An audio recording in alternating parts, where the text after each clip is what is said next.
열심히 공부해서 좋은 주식에 좋은 투자를 하는 방법을 배우는 시간이죠. 주식연구소.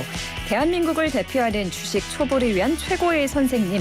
염승환 EBS 투자증권 리테일사업부 이사 화상으로 연결합니다. 이사님 안녕하세요. 네, 안녕하세요. 네, 먼저 이것부터 좀 여쭐게요.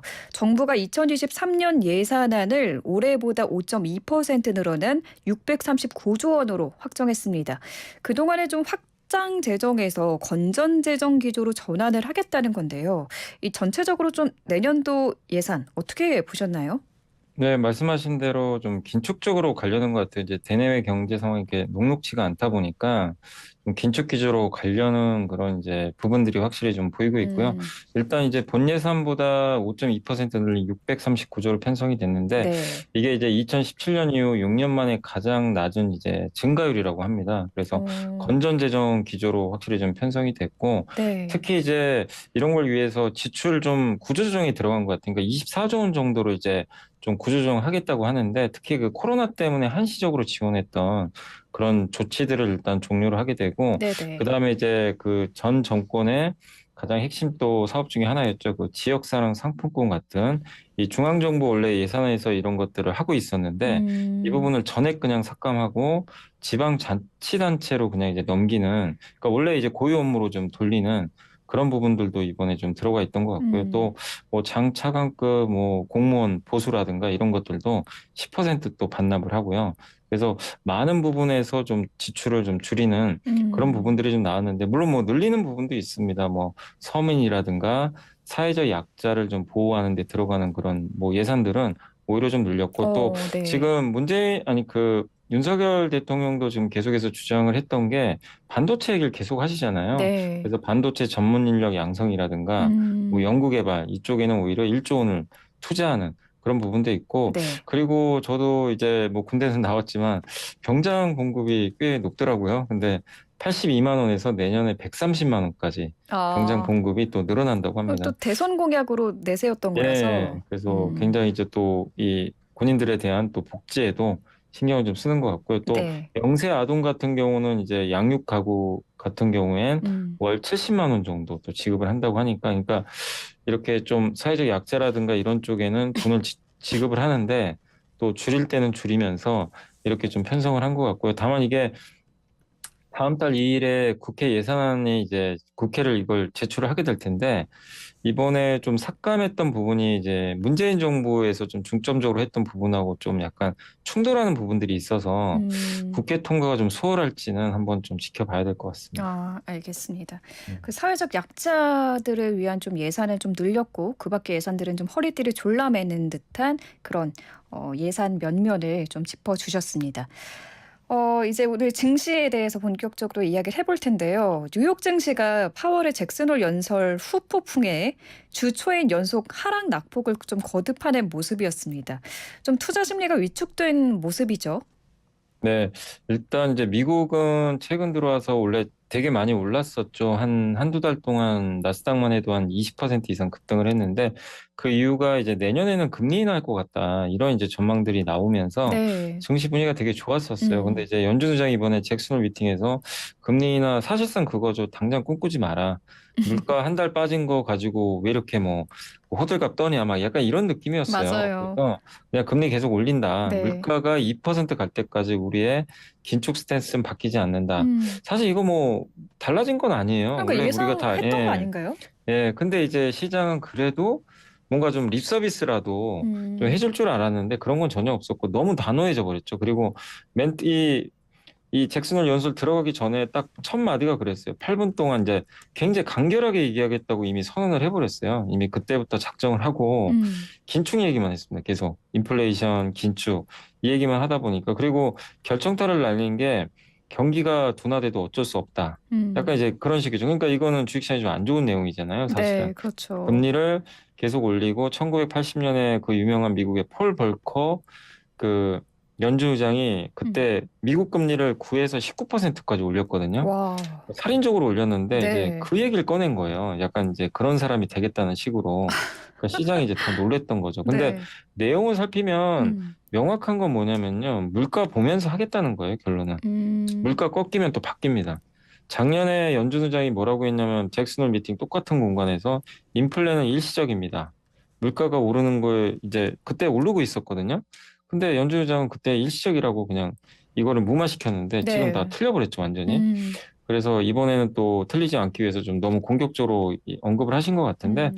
어쨌든 시장은 뭐 내년 상반기까지 금리 인상하는 건 다 알고 있는데 이제 내년 후반기거든요. 후반기에 대한 해석들은 다 엇갈려요. 근데 중요한 건 연준 의장의 연설도 중요하지만 분명한 건 물가만 꺾이면 연준의 긴축 스탠스는 완화되는 거는 이건 명확한 그림이거든요. 네. 이제 그래서 앞으로 여러분들이 생각할 건 결국 물가가 아닌가. 그러니까 이번에 연설에서도 명확한 관점은 그겁니다. 다른 건 다 제껴두고 물가가 더 중요해졌다. 이렇게 보는 게 좀 맞는 것 같습니다. 네. 물가가 꺾이면은 이 긴축 스탠스는 완화될 수 있기 때문에 앞으로 정말 물가가 꺾이느냐 마느냐가 관건이겠네요. 네네, 음. 맞습니다. 근데 저는 이건 처음 봤거든요. 100bp. 연준이 뭐 이번에 잭슨 홀 미팅에서 굉장히 파월 의장의 강성 발언을 했는데 그래서 9월 FOMC에서 기준금리를 100bp, 1%포인트 이상 올릴 수도 있다는 가능성이 나오고 있거든요. 이거는 어떻게 보세요? 글쎄요, 근데 100pp까지는 올릴 가능성은 높지 않다고 일단 보고 있고요. 이게 음. 지금 그래도 75bp가 가장 확률이 높고요. 음. 물론 50pp도 만만치 않습니다. 그래서 첨예하게 좀 대립을 하고 있는데 어쨌든 지금 시장은 75bp 정도의 좀 약간은 무게가 더 쏠려 있죠. 왜냐하면 이제 잭슨홀 미팅 연설이 끝나고 나서 네. 좀 그 확률이 올라갔습니다. 워낙 좀 긴축적인 발언을 하다 보니까 다만 이제 우리가 아까도 말씀드린 것처럼 확인해야 될 건 물가인데 음. 미국의 8월 소비자 물가가 아마 9월 중순경에 발표가 돼요. FMC 전에. 네. 그게 중요합니다. 그게 음. 만약에 또 쇼킹하게 올라갔다. 그러면 예상을 깨고 뭐또 올라가는 모습이 나오면 100bp 인상 가능성도 배제 음. 못하는 거죠. 근데 예상은 어쨌든 계속 좀 안정화되는 부분이거든요. 그래서 네. 뭐 예상치 정도 아니면 조금 더 하회해서 나온다면 분명히 그 미국의 그 긴축 스탠스는 뭐 우리가 예상한 거 이상만큼의 아주 긴축으로 갈 것 같지는 않아요. 그래서 음. 최대 75bp까지 뭐 시장이 알고 있기 때문에 네. 그거 자체로는 악재는 아닌 것 같고 음. 100bp는 아직은 고민할 단계는 저는 좀 아니지 않나라고 좀 음. 말씀드리겠습니다. 그러니까 9월 미 연준의 FOMC 전에 8월 소비자 물가 지수를 좀 눈여겨 봐야겠네요. 네, 음. 맞습니다. 자, 그럼 우리 증시도 좀 살펴볼게요. 미국 연준의 이 정말 이 강력한 긴축 의지에 우리 증시도 영향을 받는 분위기인데 어떤가요? 일단 이제 미국의 영향을 안 받은 건 아닌데 음. 그 월요일만 받은 것 같아요. 그러니까 월요일만요. 월요일 날, 그러니까 금요일 날 미국이 폭락했잖아요. 네. 폭락하고 나서 이제 월요일 날 우리나라 시장이 열렸는데 음. 뭐 코스피 코스닥이 한 2% 가까이 급락을 했죠. 물론 이제 미국 빠진 거에 비하면 좀 덜 빠졌어요. 음. 선전을 했는데 근데 어제하고 오늘 증시 보시면 이틀째 올랐잖아요, 한국이. 근데 미국은 이틀째 빠졌거든요. 그러니까 미국은 음. 3일 연속 빠졌어요. 네네. 근데 한국은 하루 빠지고 이틀 올라 버렸습니다. 어. 그러니까 미국 증시 영향을 지금 안 받고 있어요, 실제로. 그래서 긴축 그러네요. 영향은 하루로 끝나버렸고, 네. 왜 이런 현상이 자꾸 발생할까? 일단 여러 가지 요인들은 있는데, 일단 이제 한국은 이번에 상승장에서 미국의 절반밖에 못 올랐어요. 그러니까 어. 반등폭이 미국은 20%인데 한국은 10%밖에 안 올랐습니다. 코스피가. 음. 그만큼 못 올랐다는 건 오히려 이제 역으로 생각하면 그만큼 빠질 놈이 낮다는 얘기죠. 빠질 그 자리 자체가. 음. 그게 하나 있었고 또 외국인들이 요즘에 주식을 오늘도 많이 샀더라고 2천억을 샀어요. 그래요? 오늘 IT 업종만 2,700억을 샀는데 네. 한국의 이제 반도체 대표 기업들을 지금 계속 사거든요. 그러니까 음. 이런 걸 보면 지금 업황이 좋은 건 아닌데 그래도 결국 좀 올해 하반기나 내년엔 좋아지지 않을까 이렇게 보고 있는 부분도 일부 있고 음. 근데 제가 생각하기로는 외국인들이 우리나라 삼성전자 이렇게 사는 건 그 반도체 주가가 중국의 유동성하고 좀 비슷하게 가거든요. 그러니까 중국이 돈을 좀 풀잖아요. 네. 그럼 반도체 기업들 주가가 좀 좋았어요, 실제로. 근데 어. 최근에 얼마 전에 중국이 금리 인하 있잖아요. 네네. 그리고 부동산 가격 올리기 위해서 좀 애를 쓰고 있고 1,300조짜리 인프라 투자 계획 발표했고요. 음.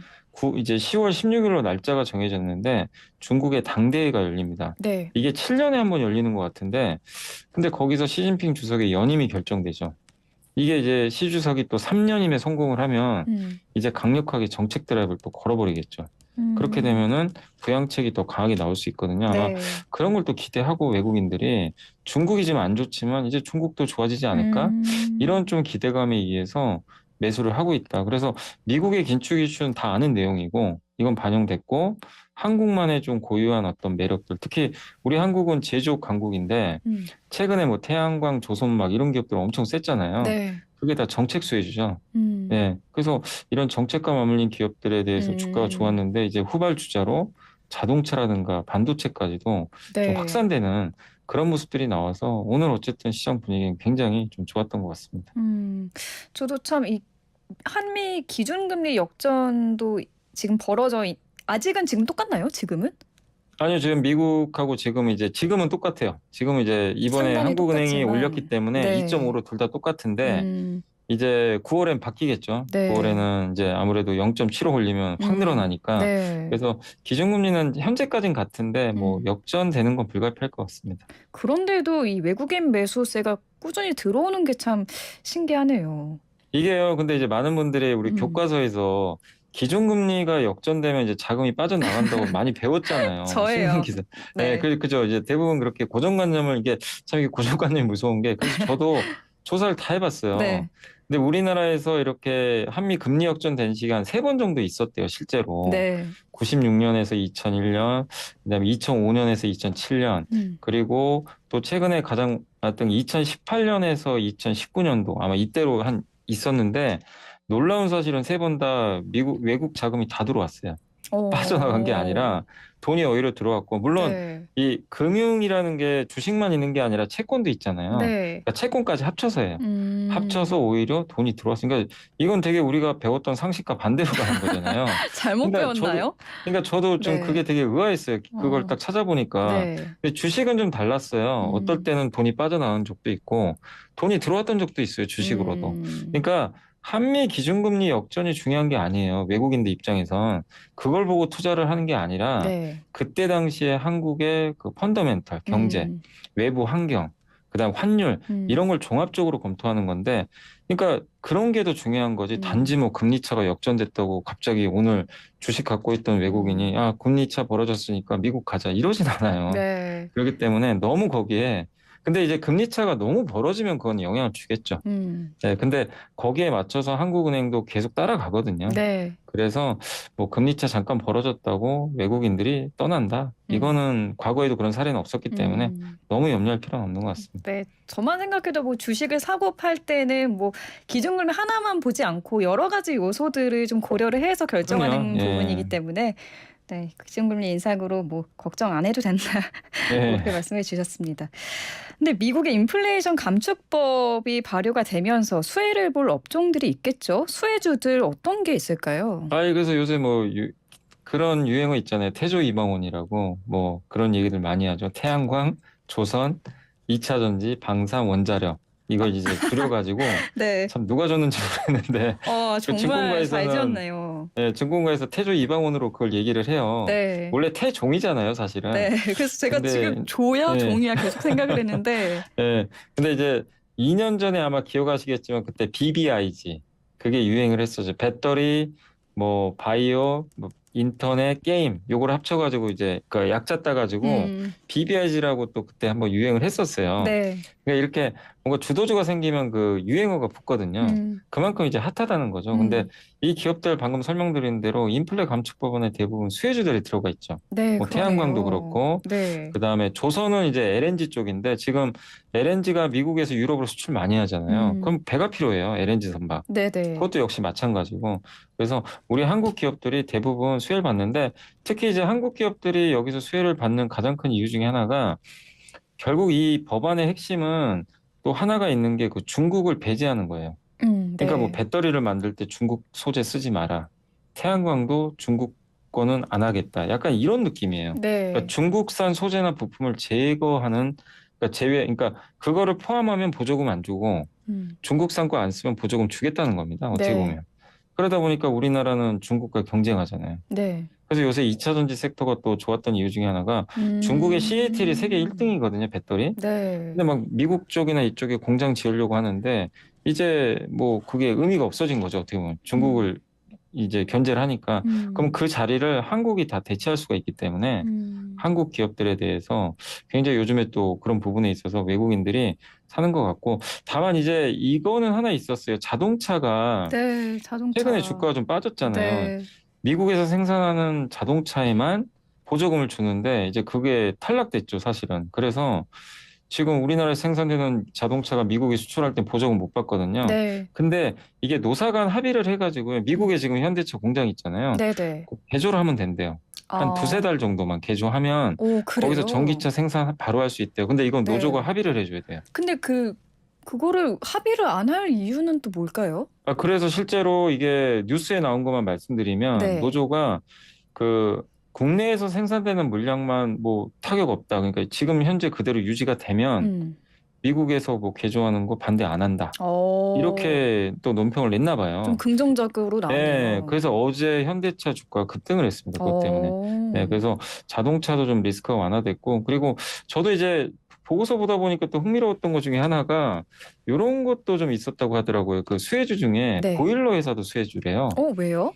그러니까 이 미국에서 지금 이제 주택 같은 경우도 약간 이제 열 효율 같은 게 중요하잖아요. 음. 거기서 뭐 탄소 배출이 많이 이루어지고 또 너무 많은 이제 에너지를 쓰게 되면 안 좋으니까 그런 단열재를 많이 쓴다거나 아니면 온수기 같은 거 쓸 때 효율이 좋은 거 있죠. 네. 탄소 배출 좋고 음. 이런 온수기를 만약에 쓰게 되면 그 보조금 혜택을 줘요. 그러니까 세제 오, 혜택을 주는데 네. 그래서 경동나비엔이라는 기업이 오늘 급등을 했어요. 어, 급등한 게 이 회사 아시겠지만 미국 매출 비중이 되게 크거든요. 아, 근데 그렇군요. 콘덴싱 보일러가 네. 그 콘덴싱 보일러를 작동할 때 그 배기가스가 이제 나오잖아요. 그 배기가스가 이제 이제 나갈 텐데 그거를 나가지 않게 해서 그 나오는 열을 그대로 또 흡수해 가지고 보일러를 또 돌리는 거거든요. 그러니까 순환시키는 거죠. 음. 그럼 좀 약간 친환경 보일러인데 네. 이게 당연히 이제 미국에서 더 많이 팔리겠죠.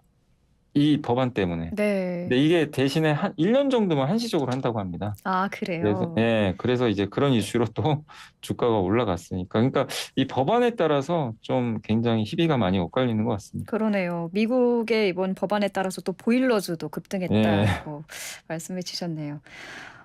그리고 요즘 정말 이래도 될까 싶은 게 원달러 환율입니다. 장중 1,350원을 돌파를 했어요.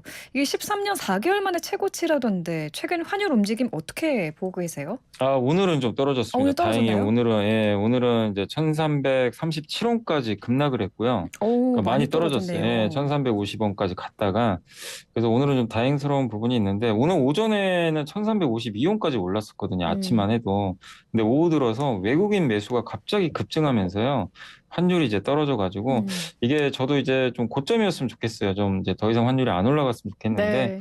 아무튼 환율이 올라가지만 위기라고 보지 않는 이유는 옛날과 다르게 환율이 올라갔지만 우리나라에 뭐가 문제가 생긴 건 없고 음, 유로화가 너무 약해요. 음, 유럽이 지금 반대로 또 달러는 너무 강하고. 음. 근데 이건 유럽이 좀 좋아지면 사실 해결될 문제잖아요. 근데 다행스럽게 유럽의 그 독일 같은 경우도 천연가스를 한 90%까지 지금 재고를 확충했다라고 하더라고요.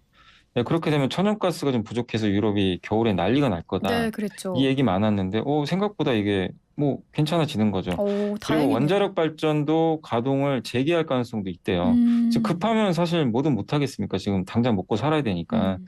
그래서 독일도 원전은 원래 안 하기로 했잖아요. 원전 재가동도 좀 검토 중인 것 같아요. 워낙 어, 급하다 보니까. 네. 그러면 이제 전력 수급이 용이해지잖아요. 네네. 그럼 유로화가 강세로 가게요. 그러면은 당연히 이 부분도 달러에 영향을 줘서 우리나라 원달러 환율의 하락에 음, 영향을 주겠죠. 그래서 유럽 리스크가 좀 완화되고 음. 아까 설명드린 대로 중국이 또 부양책 세게 써주면 위안화도 좀 강세로 갈 가능성이 있거든요. 네. 네, 이런 부분들이 일단은 좀 오늘은 좋게 작용하면서 환율은 조금 좀 안정감을 찾았다라고 보시면 되겠습니다. 정말 오랜만에 듣는 기쁜 네, 소식이네요. 유럽 리스크가 완화되고 또 위안화도 강세를 띠면은 이 원달러 환율도 다시 좀 안정화 되겠죠? 네, 네, 맞습니다. 네. 오늘 말씀은 여기까지 듣겠습니다. 감사합니다. 네, 감사합니다. 네, 지금까지 염승환 이베스트 투자증권 리테일 사업부 이사와 함께했습니다.